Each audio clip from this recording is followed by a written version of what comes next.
나성호 조교, 예, 교수님. 우리 그 박사님하고 화면 공유하는 거 테스트 했습니까? 조금 전에.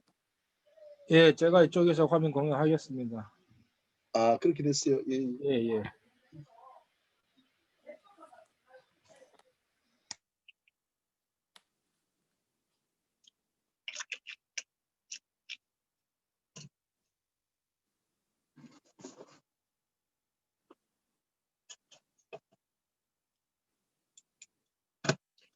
예, 여러분 반갑습니다. 네, 안녕하세요. 반갑습니다. 예, 예. 반갑습니다. 반갑습니다. 나성호 조교 제 얼굴 나타나도록 좀 우리 공용 화면 좀 없애야 될 것 같은데.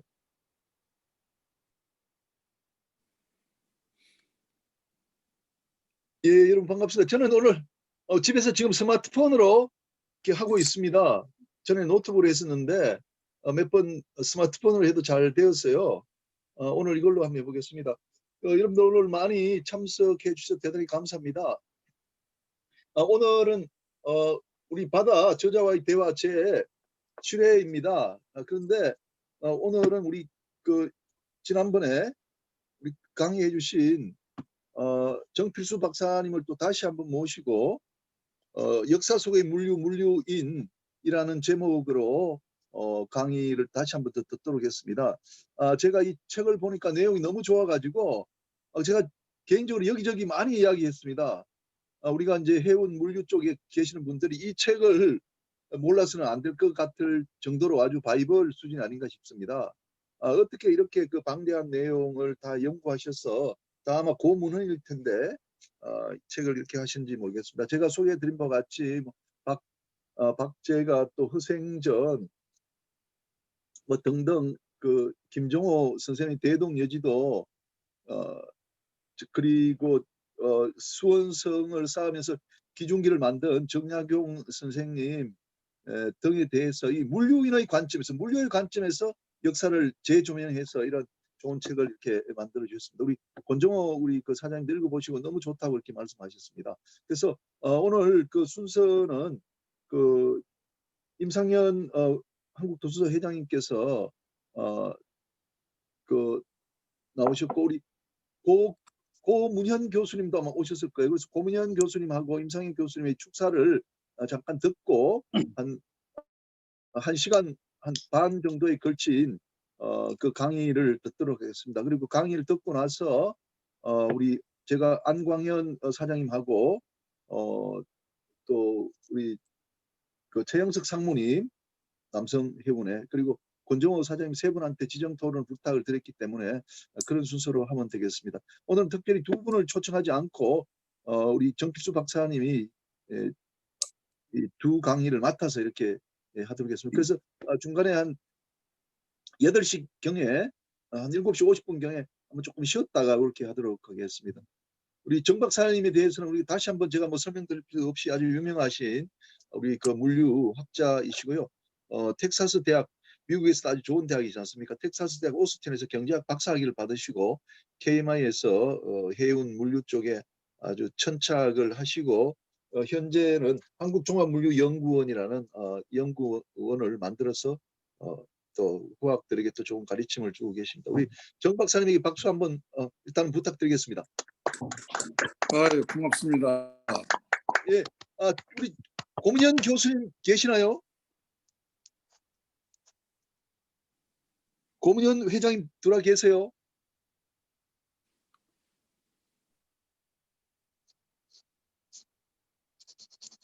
고문현 교수님 지금 안 계시면은 그 임상현 회장님, 네, 임 회장님 네네. 잠깐 좀 해주시기 바랍니다. 네, 반갑습니다. 안녕하세요. 네네. 예. 토요일인데도 불구하고 이렇게 항상 나와주셔서 열정적으로 모이신 여러분 대단히 반갑습니다. 역사 속의 물류인 저자이신 정필수 박사님도 지난번 강의와 마찬가지로 이번에도 나오셔서 또 열정적으로 해주시게 돼서 대단히 반갑고요. 감사합니다.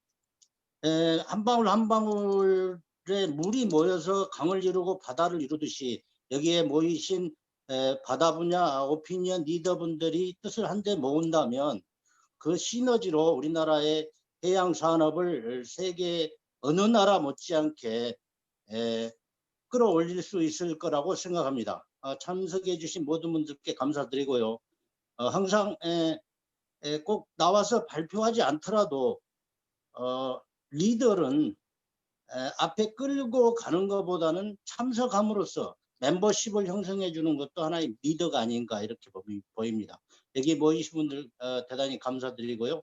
현대상선의 예를 보듯이 그야말로 현대상선이나 뭐 한진해운이 도대체 이익을 안 낸다 그래서 그게 무슨 이윤을 내느냐 뭐 이렇게 많은 사람들이 비판을 하는데도 불구하고 현대상선을 살려놓음으로써 지금 우리나라의 물류에 어마어마한 중요한 역할을 해나가고 있는 거를 교훈 삼아 항상 원칙을 지키고 준비하지 않으면 안 된다는 것을 우리가 역사에서 배우고 지금 얼마 전에 있는 한진 사태를 통해서 배우는 것 같습니다.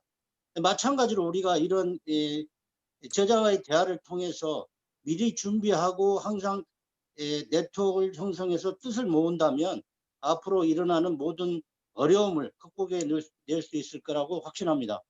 감사합니다. 예, 감사합니다.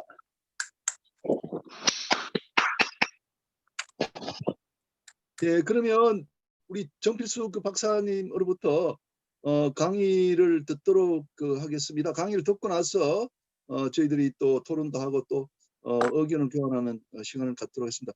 박사님 좀 부탁드리겠습니다. 네, 고맙습니다. 저 정필수입니다. 여러분들이 제 지난번 강좌를 들으시고 또 한 번 더 말씀을 해달라고 그래서 너무 자주 나오면은 인기가 떨어지는데 별 수 없습니다. 그래도 이번에 이제 또 한 번 기회를 주신 김인영 교수님께 다시 한번 감사를 드리고요. 제가 준비를 했는데 시간을 2배로 주셔가지고 제 준비에 맞춰서 주신 것 같아요. 제가 쓴 역사 속의 물류인을 저는 그 사서 편찬과 같은 방법으로 했습니다. 그래서 전반부는 물류 본기라고 해서 시대별로 물류를 관찰하는 그런 내용을 실었고 제 2부에서는 그 역사 속에 등장한 물류인을 쭉 추려서 물류인 열전을 실었고 또 물류에 있어서 가장 중요하다고 할 수 있는 물류 기반 시설을 두루 살펴보았습니다. 이렇게 하니까 역사를 앞에서 시줄로도 보고 또 날줄로도 보는 그러한 그 형상이 되어서 좀 더 쉽고 깊이 이해할 수 있을 것이라는 생각이 듭니다. 우선 그 제 책의 그 목차를 한번 소개를 해드리겠습니다. 한 장을 좀 넘겨주시면은요.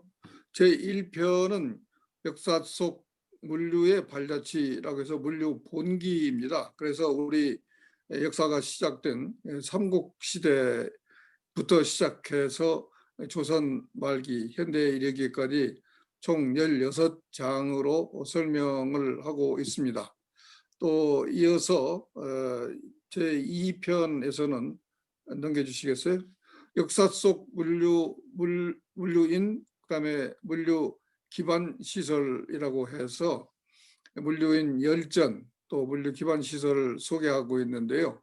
물류인 열전에는 장보고부터 시작해서 최근에 정주영, 조중훈 회장님들까지 9분을 열거를 했고요. 그 다음 물류 기반 시설로서 도로, 철도, 해운, 그다음에 역참, 보부상 그리고 객주까지 정리를 해보았습니다. 이렇게 하다 보니까 마치 그 역사 책을 기술하는 그 사마천이 사기에서 기술했던 그 방법을 그대로 한번 답습을 해보았는데 그래서 좀 더 좀 내용이 알차게 됐다고 생각을 합니다. 자, 그러면 이제 지금부터 바로 시작을 하겠습니다. 제1편에 완벽한 물류는 시공을 초월한 새로운 가치 창조라고 하는 장을 먼저 설명을 드리겠습니다. 이건 서론인데요.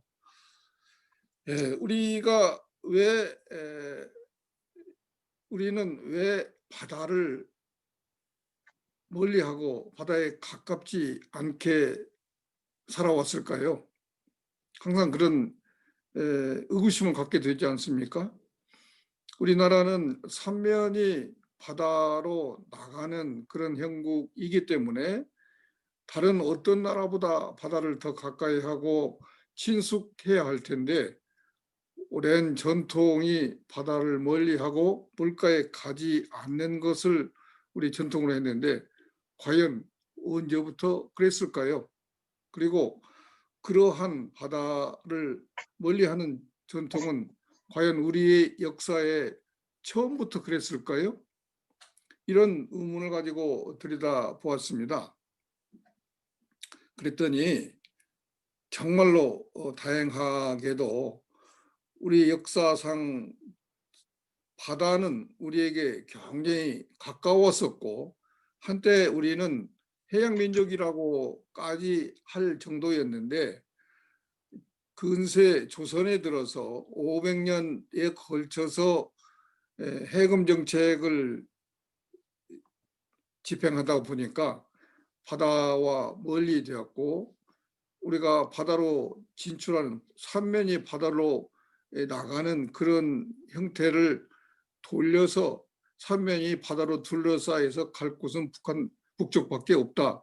이렇게까지 소극적인 그런 사고방식을 갖고 있는데 지금부터라도 우리 역사를 2000년 역사를 놓고 볼 때 1500년은 우리가 바다와 굉장히 가깝게 지냈었고 최근 500년만 바다를 좀 멀리 했을 뿐이기 때문에 긴 역사의 트랙으로 보면은 우리는 바다와 가깝고 바다에서 길을 찾아야 되고 바다를 통해서 발전할 수밖에 없는 나라다라는 걸 다시 한번 우리 결론으로 그렇게 얻을 수가 있었습니다. 그래서 우리가 역사를 왜 둘러보겠습니까? 그 역사는 한번 그러한 어떤 사례가 일어나면은 결코 죽어버리거나 사라지지 않고 계속 살아 있어서 언젠가는 다시 그 힘을 확실히 발휘하는 그런 자산이 된다고 이렇게 볼 수가 있습니다. 우리가 바다를 경영하고 바다로 나아간 기록을 살펴보면은 맨 처음에 우리 해양 실크로드를 개척한 분은 신라 시대의 해초 스님이었습니다. 왕호 천척국전이라는 여행기를 지금 인도죠. 천척국에 갔다 온 그 일기를 728년에 책으로 출판을 했었습니다. 그런데 그때부터 시작해서 우리는 지금 바다 없으면 하루도 지날 수 없고 바다 없으면 경제 발전도 이룩할 수 없는 그런 상황에 있습니다. 그래서 오늘날 우리가 무역 규모만 봐도 1조 달러가 넘고 세계 제7위죠. 그다음에 부산항의 항만시설은 세계 6위를 지금 랭크를 하고 있고요. 그다음에 현대 머천트 마린에서 세계 최대의 컨테이너선 12척을 동시에 발주, 진주 운영하고 있죠. 며칠 전에 신문에 보니까 12척이 만선 출항 기록을 세웠다고 합니다. 이 최대 컨테이너선 한 척이 컨테이너 24,000 TEU를 실을 수가 있습니다. 그러한 거대한 선박이 12척이 세계 곳곳을 누비면서 이렇게 항해를 하고 있고 물류 활동을 전개하고 있으니 과연 우리나라는 물류에 있어서는 선진국이다라고 얘기해도 아무 부족함이 없지 않나 하는 생각이 듭니다. 그러면 물류라는 것을 우리가 어떻게 정의할 것이냐 하면은, 물류는 뭐 많이 그동안 우리가 논의하고 정리했습니다만은 시간과 공간의 경제성을 추구하는 것이라고 볼 수가 있겠죠.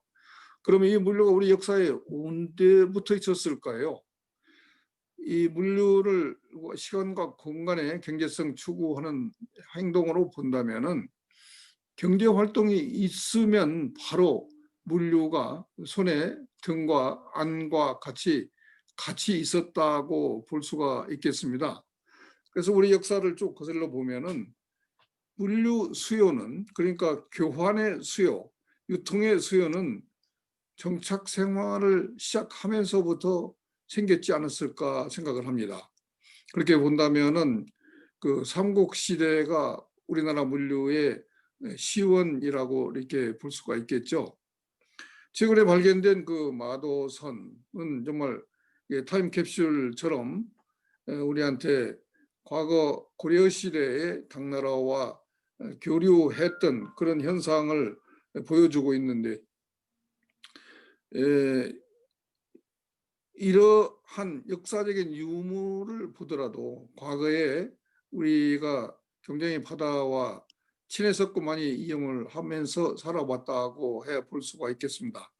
우리 삼국시대도 그렇고 고려나 조선을 통해서도 우리 역사의 가장 큰 쟁탈전, 그 패권을 서로 다툴 때 가장 중요한 핵심은 바로 황해권이었다고 봅니다. 경기 황해도에 이르는 이 우리나라 반도의 중심부에 속하는 황해 2호 해역을 누가 장악하느냐가 바로 우리나라를 통일하고 패권을 차지할 수 있는 그런 역사라고 볼 수가 있지 않습니까? 그러니까 육지에서만 보는 역사는 그저 삼국 간의 다툼으로만 정리가 되겠습니다마는, 바다에서 보는 역사는 경기만, 그 황해도를 포함한 경기만의 패권을 누가 차지하느냐에 따라서 땅의 주인이 바뀌었다는 것을 알 수가 있습니다. 그처럼 역사는 보는 시각에 따라서 달리 볼 수도 있다고 볼 수 있겠습니다. 우리나라는 그런데 그 물류에서 볼 때 육상 물류도 있고 그 해상 물류도 있는데, 육상 물류는 굉장히 답보 상태를 면치 못했습니다. 그래서 해상 물류가 굉장히 번창했고 또 우리한테 많은 혜택을 주었다고 볼 수가 있겠습니다.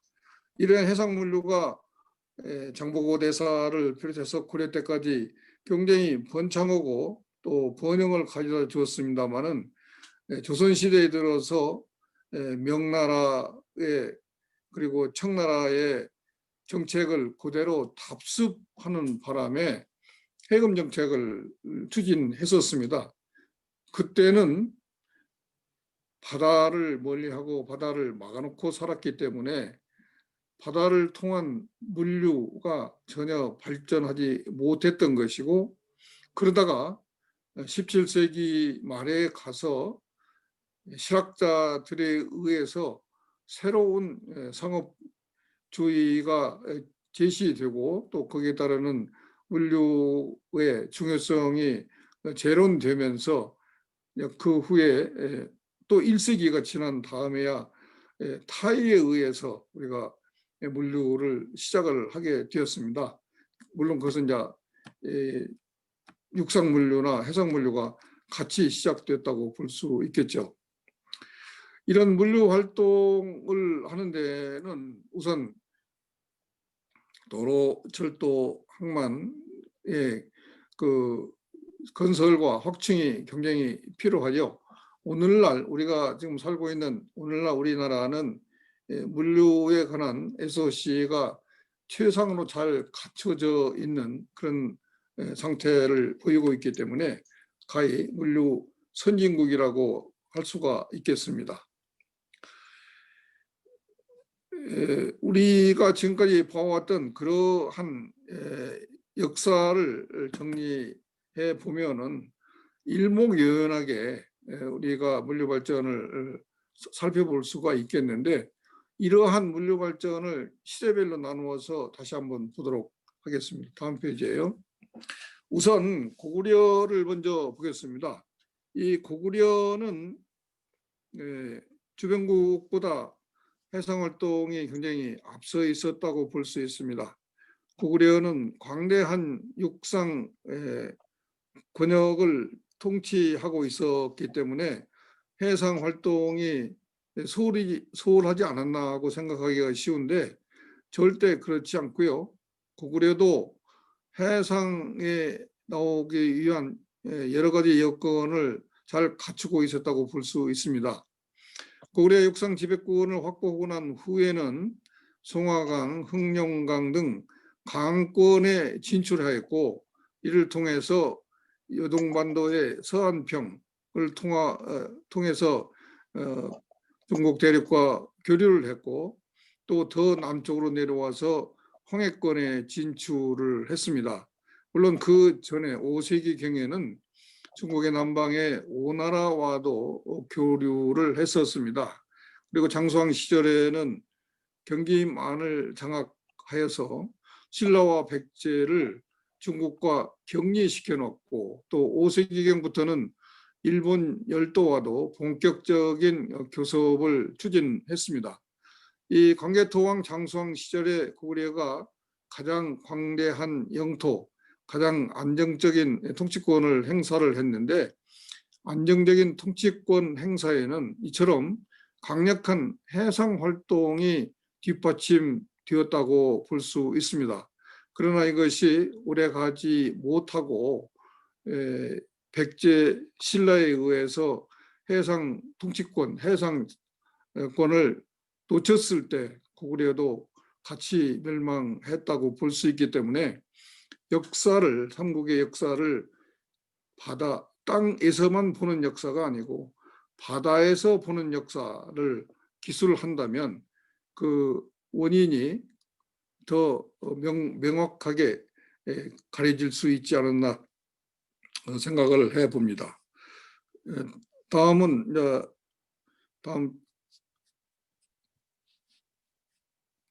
백제로 넘어가겠습니다. 백제는 바다를 품어서 성장한 해상 물류의 강국이라고 할 수가 있겠죠. 백제라는 말이 가지고 있는 뜻을 뭐라고 생각하십니까? 정설인지 아니면 사설인지 모르겠습니다만은 백가제해의 약자라고 하지 않습니까? 백가제해, 많은 그 신하들이 바다를 통제하고 있다, 그런 나라가 백제다라고 이렇게 이야기할 수 있겠죠. 비류나 원조시조가 바다를 통해서 미추홀에 정착을 했었죠. 그리고 그 후에 하남 유래성, 웅진, 부여 등으로 천도를 했는데, 이러한 천도한 지역이 전부 다 강하류나 바다와 직접 관련이 있는 지역입니다. 따라서 이 백제는 바다를 통해서 바다를 장악하면서 성장한 나라라고 볼 수가 있겠죠. 따라서 이 황해의 지배권 다툼에 있어서 고구려와 신라와 쟁투를 벌이게 되었었는데, 근초고왕 때는 고려의 고국원왕을 멸망시키는 살해하는 그런 전투를 통해서 황해도 지역까지 전부 다 그 영토를 확장을 했는데, 영토 확장은 큰 의미가 없고요. 그 시기에 황해를 경기만을 통치권을 확보했다는 것이 더 중요하다고 볼 수 있겠습니다. 그 전에도 백제는 제주도나 일본 경영을 활성화해서 그 지역에 발전된 백제 문물을 전파했습니다. 그리고 근초고왕 때 해상물류에 꽃을 피웠다고 볼 수가 있겠습니다. 근초고왕은 이 승전 기념으로 일본에 칠지도를 선물을 했습니다. 이 칠지도가 최근에 발굴되었는데 바로 이 칠지도가 백제의 가장 발전했던 그런 성세기를 말하는 것이라고 볼 수가 있겠죠. 그러나 백제도 황해 지배권을 다시 신라와 전투에서 뺏기게 됩니다. 그러니까 이제 나라가 쇠망하게 되고 마지막으로 백강 전투를 하게 되는데 이 백강 전투에는 당나라 군대, 신라 군대, 왜군이 같이 백강에 모여서 싸운 건데 백제군과 왜군이 한 편이 되었고 신라가 한 편이 되어서 싸웠고 결과적으로 백제는 패망의 길을 같이 가게 됐고 왜도 백제와 같이 운명을 같이 하는 그런 형국이 되었습니다. 오늘날 우리가 갖고 있는 그 막강한 해양력의 기반은 어느 누구도 부정하지 못할 것입니다만은 백제에서 조성이 되었다고 이렇게 볼 수가 있겠습니다. 다음, 그러면 고구려와 백제만 그랬을까요? 아닙니다. 신라도 비록 늦게 바다에 접하기는 했지만 해양 활동을 통해서 나라의 그 힘을 키웠다고 볼 수 있고 개화했다고 볼 수가 있겠습니다. 우선 그 신라 시작할 때의 그 조상들 중에 그 석탈의 조상은 알을 통해서 알에서까지 나왔죠. 그 알은 어디서 왔느냐? 일본의 북해도 쪽 서해안에서 출발을 해서 왔다고 하거든요. 그러니까 신라는 발생 초기부터 그런 신화 속에 바다와 깊은 관련을 맺고 있었습니다. 그래서 석탈의 왕이 그런 아래에서 깨어나는 그런 관계가 있었기 때문에 신라와 왜는 떼려야 뗄 수 없는 그런 애증 관계가 있었고 불가근 불가원 관계를 유지했다고 볼 수 있습니다. 이처럼 신라가 점차 성장하고 발전했을 때 그 힘을 얻을 수 있었던 것은 가야를 합병하면서부터죠. 가야의 해군력을 흡수하고 그 힘을 몰아붙여서 백제가 장악하고 있던 당은포를 점령하게 되어 직접 당나라와 접촉을 할 통로를 만들었습니다.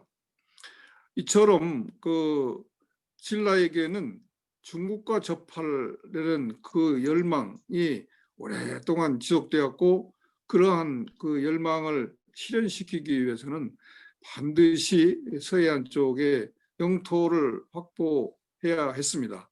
그래서 교역이나 문물 도입의 관문이 되었고 또 이를 통해서 정치적 협상에 의한 협공으로 백제와 고구려를 멸망시킬 수도 있었습니다.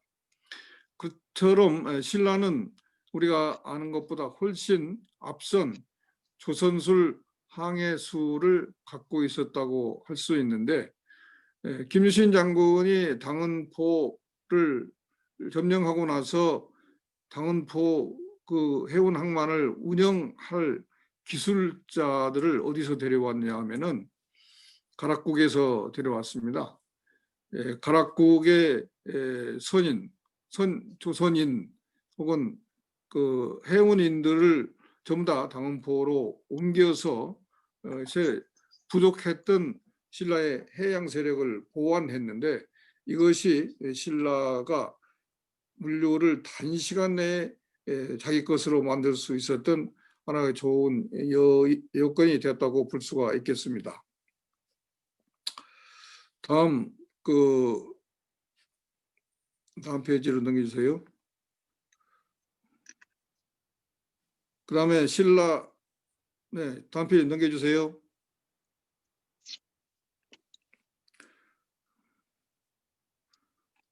근데 우리가 신라의 그 통합에 의해서 자취도 없이 사라져버린 가야는 사실은 해양 문화로 본다면 엄청나게 발달한 그리고 앞선 노하우를 갖고 있었던 나라라고 볼 수가 있겠습니다.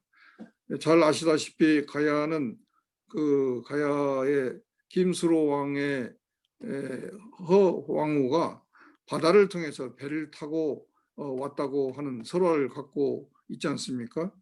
그래서 가야는 바닷길을 통한 대외관계가 굉장히 활발했고 또 김해나 늑도에 국제무역항을 가지고 있었는데 요즘도 김해에 가서 보면은 그 당시의 유물을 찾아볼 수가 있습니다. 이처럼 가야 국가는 내륙 국가가 아니고 해양의 면에 있는 그러한 해양 국가였다고 볼 수가 있고 그 가야에 축적된 해양 기술이 신라의 삼국 통일에 큰 밑돌이 되었다고 이렇게 볼 수가 있겠습니다.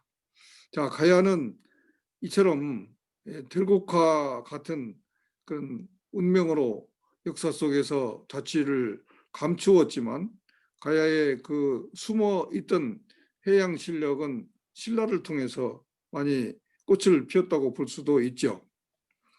그러면 삼국을 통일한 후신라에서는 해상물류 토대를 구축을 할 수밖에 없었습니다. 왜냐하면은 삼국 통일을 통해서 고구려, 백제, 가야의 모든 해양 세력, 해양 실력들을 전부 다 신라에 집대성할 수가 있었고 또 민간 무역이 굉장히 활발해졌다고 볼 수 있습니다.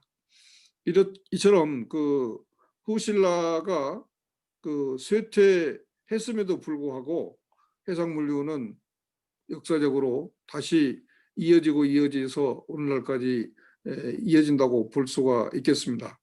후신라는 바로 그 바다를 엄청 많이 사랑하고 또 바다를 통한 문물 교류에도 굉장히 정열을 기울였던 그런 시기였다고 볼 수가 있겠습니다. 물론 이때 우리 반도에는 후신라와 발해의 양국 체제가 구성이 되어 있었죠. 그래서 다음 장에서 보겠습니다만은 발해도 후신라와 못지않은 그런 해양 세력을 갖고 있었기 때문에 이 삼국이 멸한 후에 200년간은 우리 해양 세력이 굉장히 융성했던 그런 시기가 아니었나 이렇게 우리가 정리를 해볼 수가 있겠습니다. 조 교님, 이 파워포인트 파일 좀 넘겨주시겠습니까? 제가 이걸 넘길 수가 없는 체제가 되어 있어가지고 지금 넘어갔습니다, 박사님. 네, 한 장 더 넘겨주세요. 한 장 더 넘기세요. 나중에. 네, 한 장 더 넘겨주세요. 예. 그런데 이 후신라 시대를 가장 빛낸 그 해상 물류인이 바로 장보고 대사죠.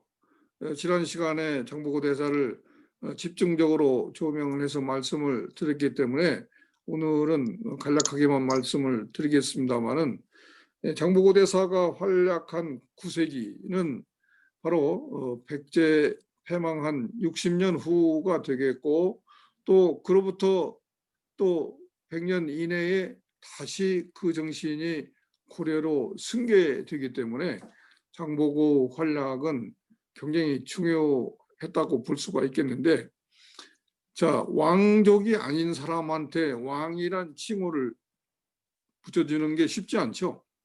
그러나 라이샤오 교수는 과감하게 장보고 대사는 해상 왕이다 이렇게 이야기를 했거든요. 커맨더 오브 커머스라고. 자, 우리 민간 중에서 왕이라는 벼로를 가진 사람이 장보고 대사고 통일 후에 후신라에서 그런 역할을 했다는 것은 굉장히 큰 의미가 있지 않나 하는 생각이 듭니다. 물론 이 물류는 어떻게 보면은 그 권력 정치 중심의 왕조사하고는 다른 성격을 띠고 있습니다. 왕조사에서는 백성들, 민간인들의 기본 생활이나 욕구에 대한 관찰이 없습니다. 그래서 이런 민간 부분의 활동을 쭉 점철을 해 보니까 그것이 바로 우리의 그 물류였다.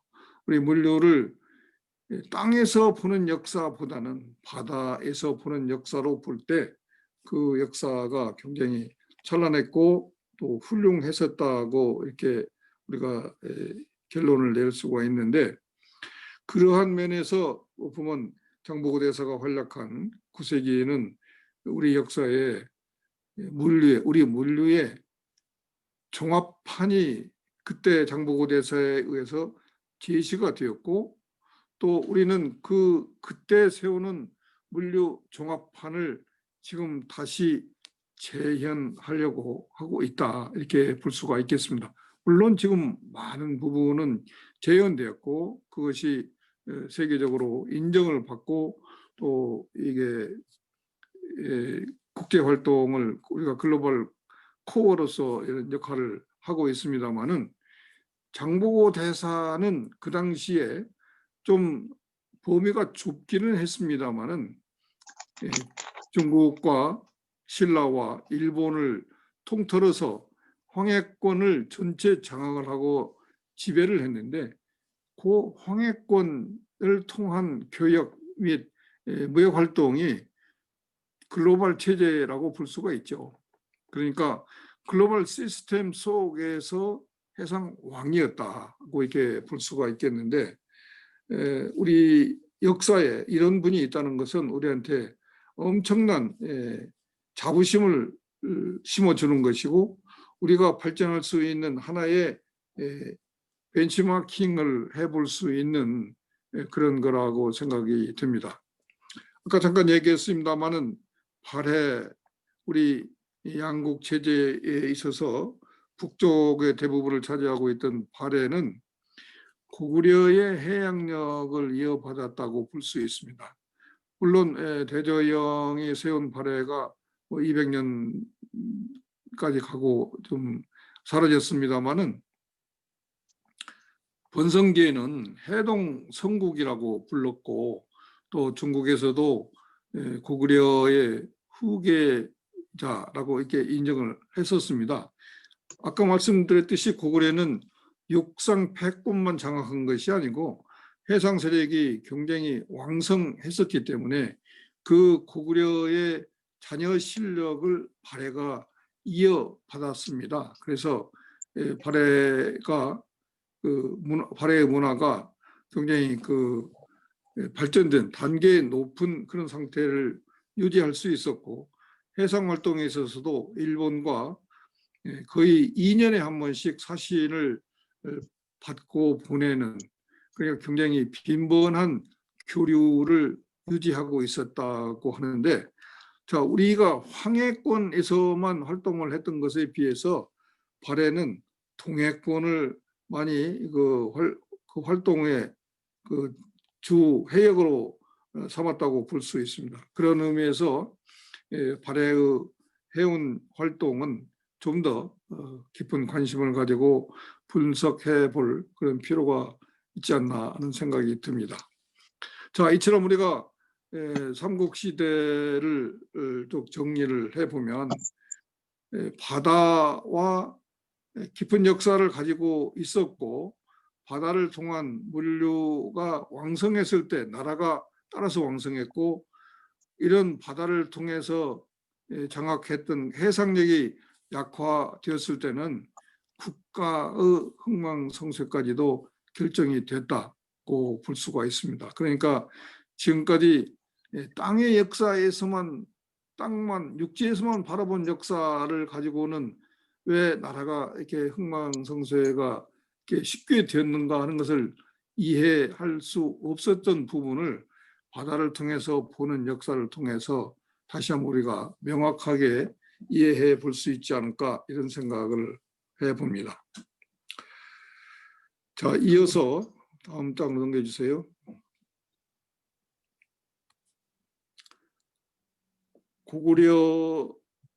고려입니다. 고려는 장보고 해상왕국의 계승자인 왕건이 세운 나라죠. 왕건은 장보고의 멸망 후 약 60년 후에 그 나라 같은 비슷한 여건에서 출발을 했는데 그 개경을 중심으로 한 해상 무역하는 그런 집안의 아들로서 태어났고 왕건이 육성에 와서 궁예와 협력을 하기 전까지는 계속 해상 활동을 했었습니다. 그래서 많은 그 여러 부족들과 이렇게 인연을 맺으면서 대부분의 그 지방 그 부족들을 다 왕건 하에 장악을 하게 됐는데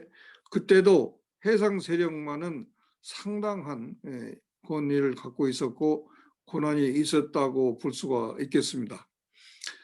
물론 이 장보고 왕건 이후에 고려 태조 이후에 초기 100년 정도의 기간에는 고려가 대무역을 적극적으로 전개를 했었습니다. 그래서 그 당시에는 이미 신라, 백제, 가야, 고구려의 모든 그 해상 관련 기술이나 항해술이 고려에 총 물려져 있었기 때문에 엄청난 그런 테크놀로지를 갖고 있었고 반면에 중국을 통치했던 송나라는 바다에 관해서는 거의 신경을 쓰지 않고 고려에 거의 위임하고 있는 그런 상황이었기 때문에 고려 전반기는 그처럼 활발한 해양 활동이 이루어졌다고 볼 수 있겠습니다.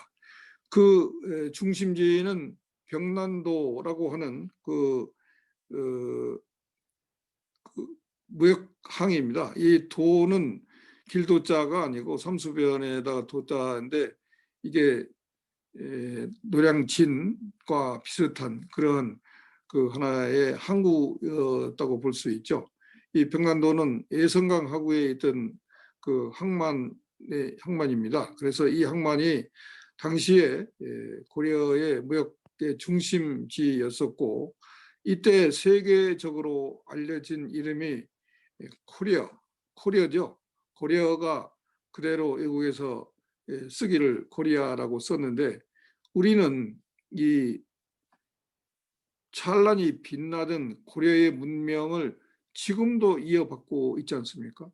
우리나라 국호가 코리아입니다.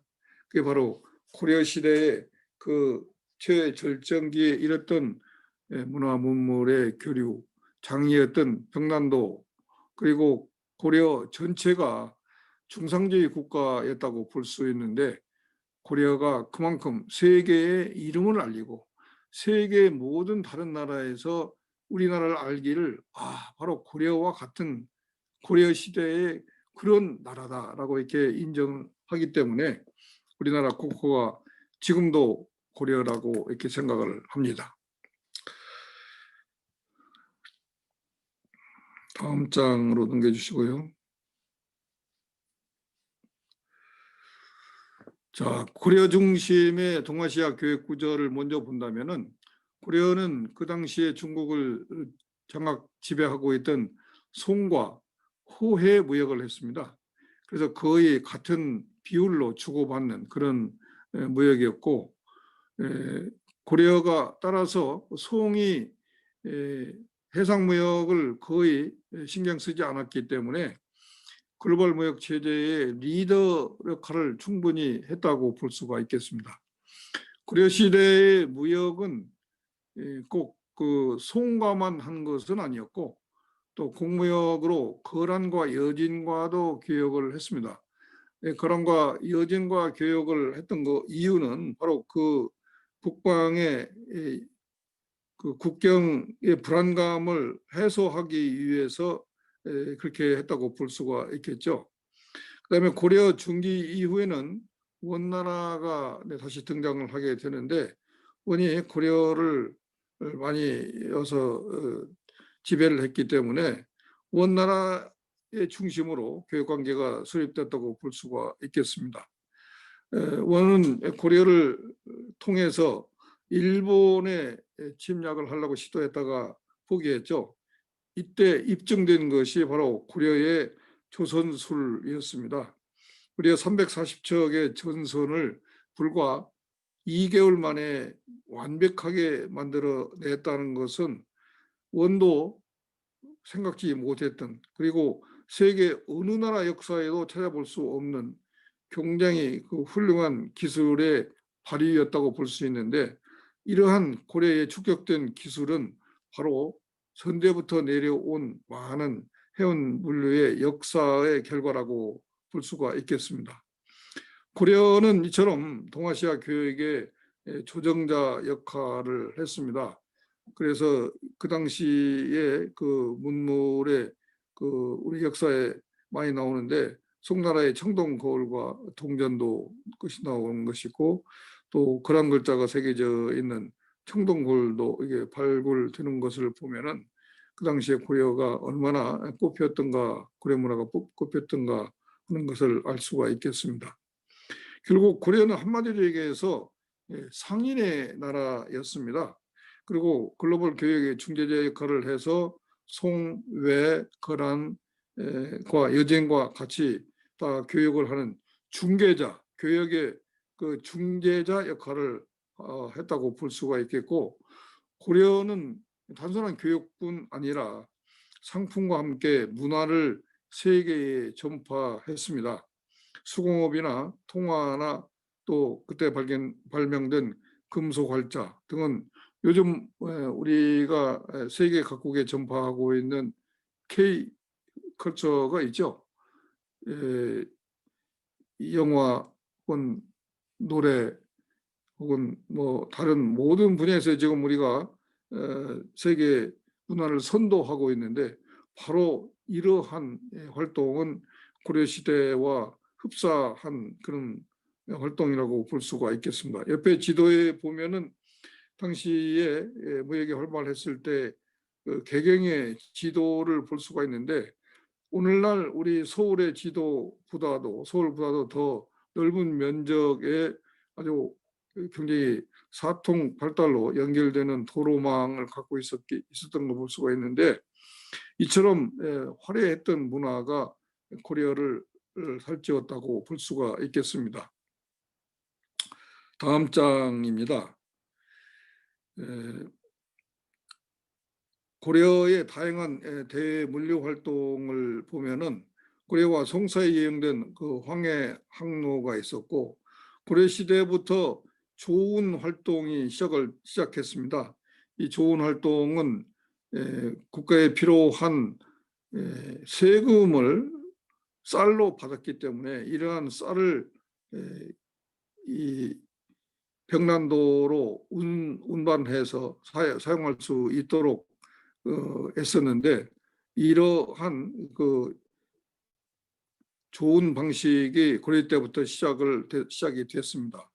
그리고 이 당시에는 그 바다에 관한 많은 그 직제도 만들어졌는데, 도항사, 해령, 도부서 이런 것 등이 오늘날 우리가 지금 해양수산부를 만들어서 바다에 관한 직제, 정부 직제를 갖고 있는 것과 어찌 보면 비슷한 그 형태라고 하지 않을 수가 없습니다.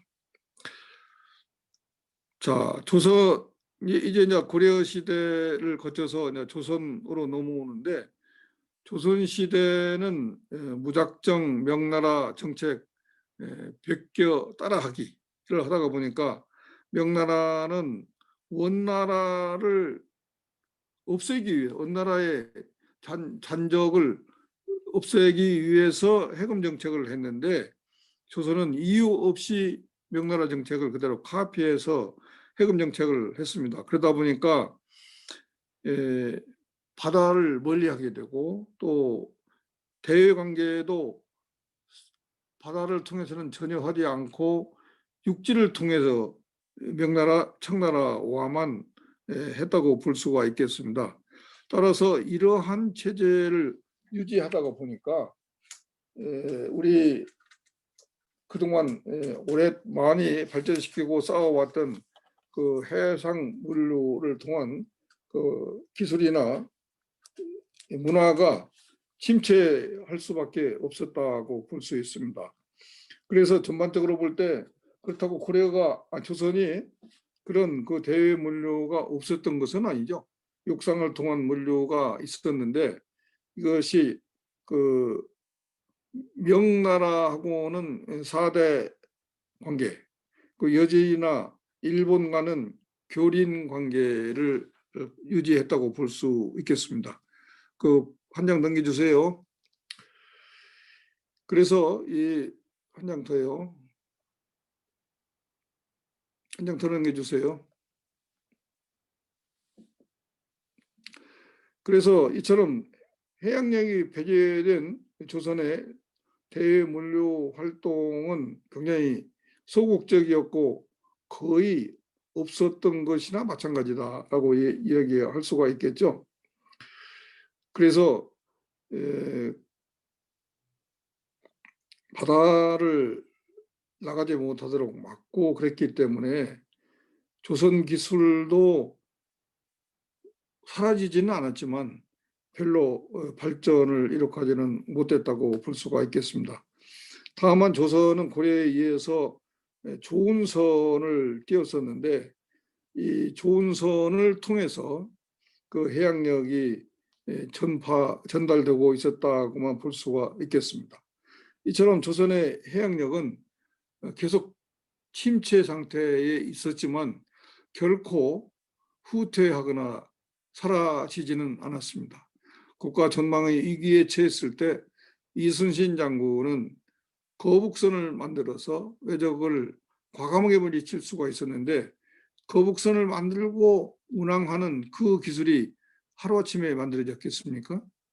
이미 우리 돛속에 뼛속에 배어있는 그러한 기술을 다 응집해서 거북선을 만들었고 외와 전투를 해상전을 해서 대승을 거두었지 않은가 생각을 해볼 수가 있겠습니다. 이처럼 한번 우리가 역사 속에서 경험한 그 발전된 그 단계는 그대로 없어지는 것은 아니고 잠시 머물러 있고 숨을 죽이고 있다가도 필요한 때가 되면 그렇게 갑작스럽게 또 발현을 한다고 볼 수가 있죠. 조선의 이순신 장군이 세계에 보여준 조선술 및 그 전술은 지금도 세계 해군 역사에 길이 기록되고 있습니다. 다음 페이지요.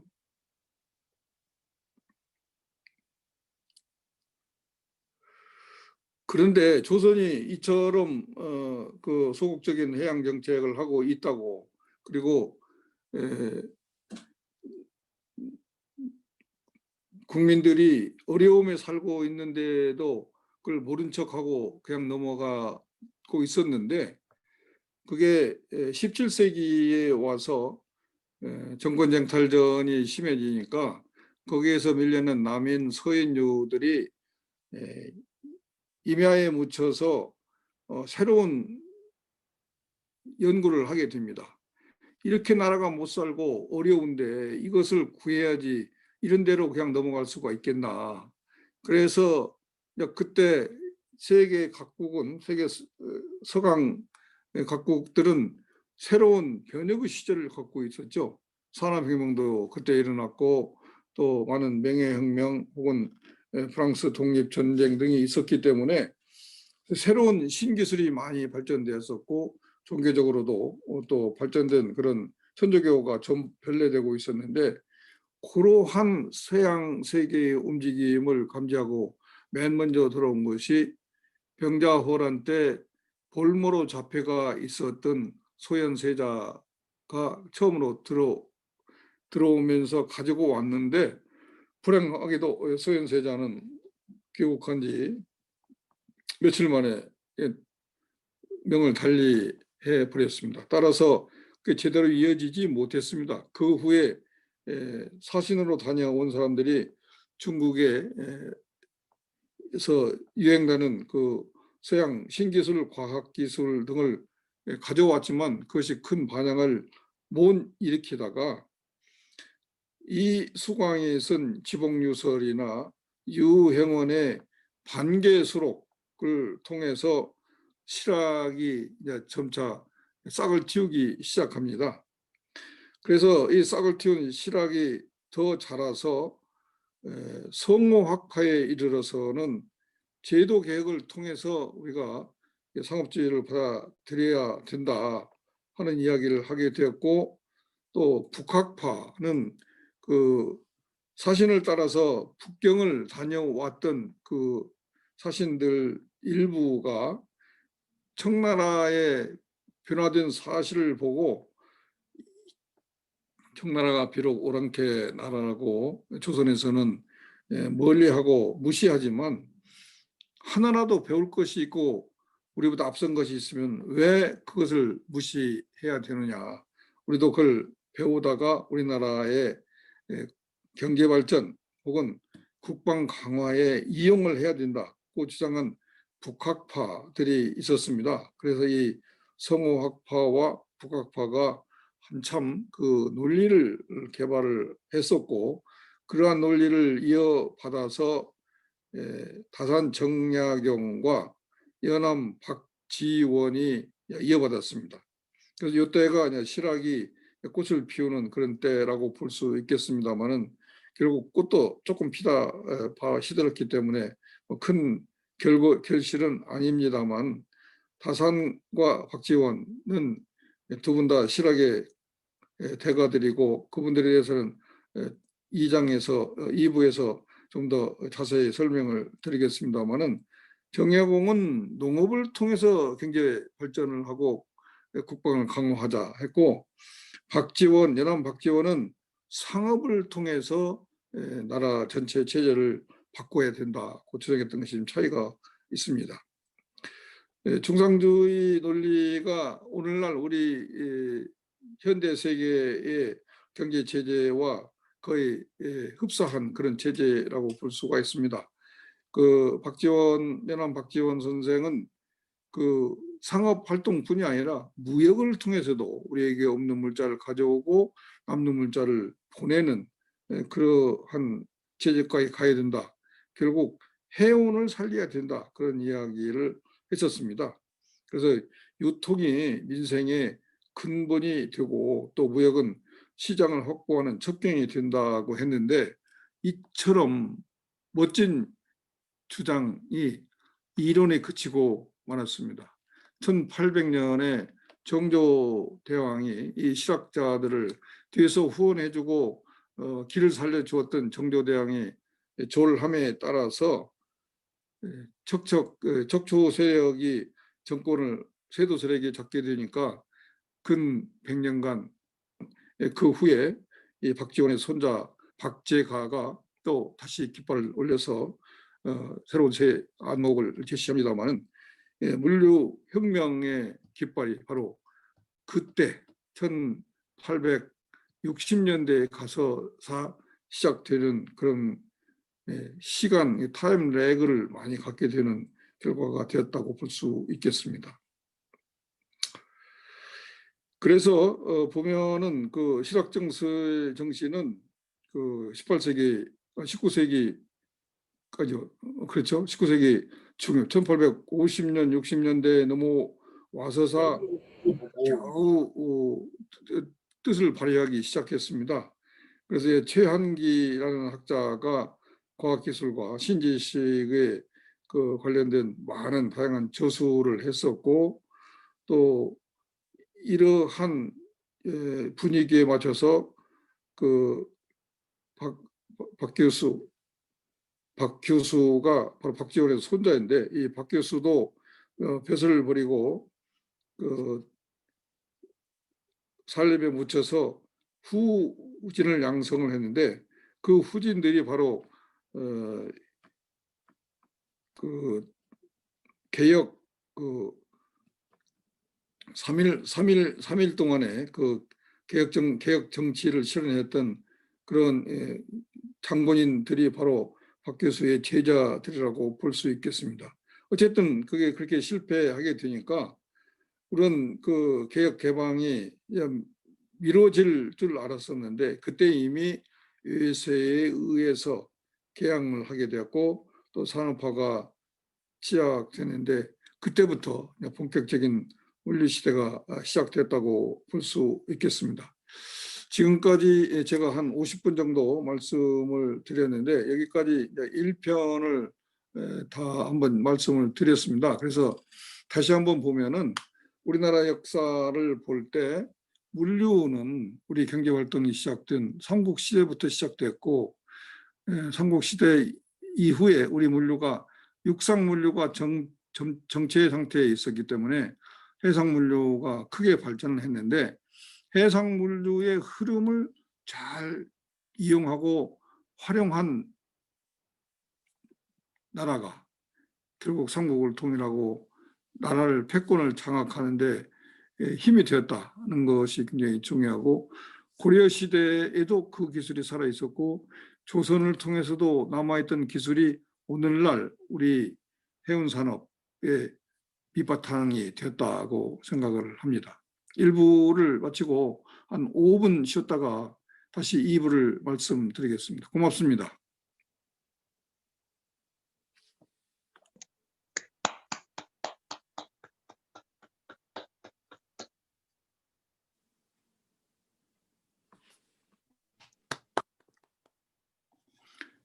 김영 교수님 5분 쉬어도 되겠죠?